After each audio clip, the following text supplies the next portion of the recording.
Coros has always delivered performance-focused GPS watches for endurance athletes, but the Pace Pro introduces a sleeker experience with an AMOLED screen and added features. At $399, it's positioned, I believe, as a mid-range GPS watch, but does it live up to its price?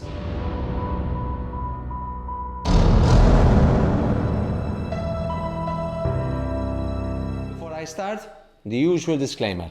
I bought the watch second-hand from someone and I kept it for a week until I found a new owner. Therefore, all the opinions expressed in this video are my own, and please do not expect a lot of detail in this video. For a detailed review that no other reviewer can match, please check this Rainmaker. He writes very detailed reviews, even his videos are very detailed. Please do follow him. These are my initial thoughts after using the watch for just 5 days. Keep in mind that this was my first time using a Coros watch. Let's start with the hardware. The AMOLED screen, to be honest, was beautiful. It feels brighter than the Sunto rays. It's crisp, it's easy to read in bright sunlight. But beyond the display, I believe that things feel a little bit less premium.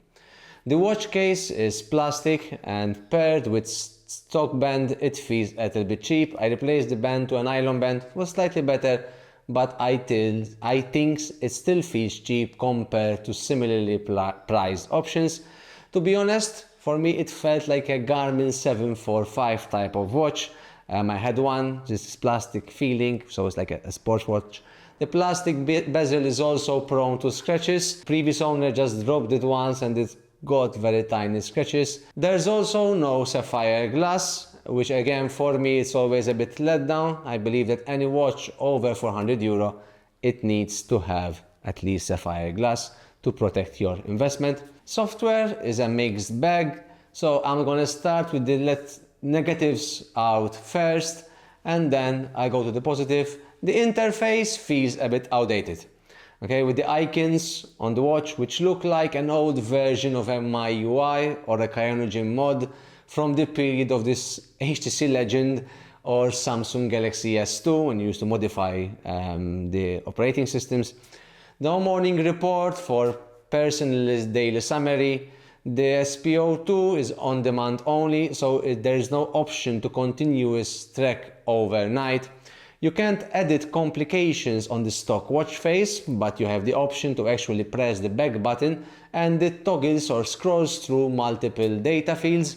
The sleep tracking can be edited post-session. Again, this works best on Whoop, which re-evaluates the sleep data if you edit sleep or wake up time.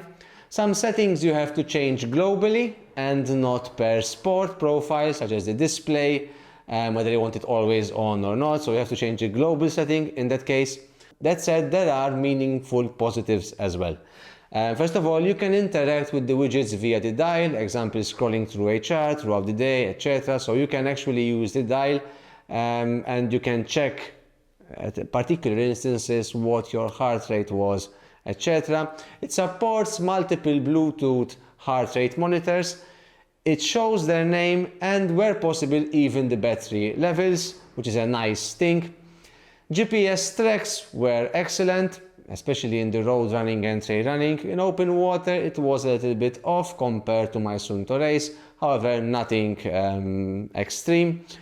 You get music storage, maybe not Spotify or any other streaming service, but at least you can put music on the watch and have playback directly from the watch. The watch has zone alerts, so if you have a training scheduled that you have to stay within particular zones, particular pace, it actually beeps when you are out of zone.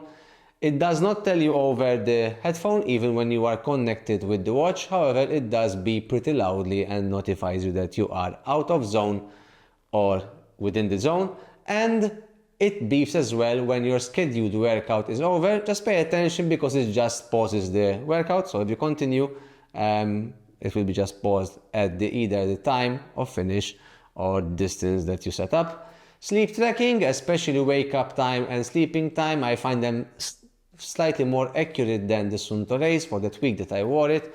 The optical heart rate, it is, I think, pretty good, especially for running and trail running. It always matched my external heart rate monitors connected to the Sunto. Map transfers are fast, especially compared again to the Sunto, and they can be done as well via Wi-Fi. It has full non-routable mapping as well, so you get a full colorful non-routable mapping. Battery life, I believe it is very good, and it matches the claims made by Coros. It burns a little bit more battery life during GPS activities compared to the Sunto, but on a daily basis it burns approximately the same as much as the Sunto Race. I managed to squeeze around 5 full days with always on display and around a total of 8 hours GPS activities on full accuracy. I'm gonna just touch a bit about the app experience on the phone. While this app experience is a step above the watch when it comes to UI, it still feels a bit dated compared to, for example, the Sunto app. I don't know which design language they use, but I think again they need a bit of a refreshment to become a little bit more modern, etc. You can easily find the data, but the looks are a little bit outdated. You can synchronize workouts from other platforms like Training Peaks. Navigation on the app is pretty simple. To be honest, synchronization is pretty fast as well. The Coros Evo app provides a good amount of information, maybe not as much as Garmin, but again, I think it's more than enough. I think it still lacks a little bit of polish compared to Sunto or Garmin app ecosystem, but honestly it did the job for me in that particular week. Is the Coros Pace Pro worth the €399?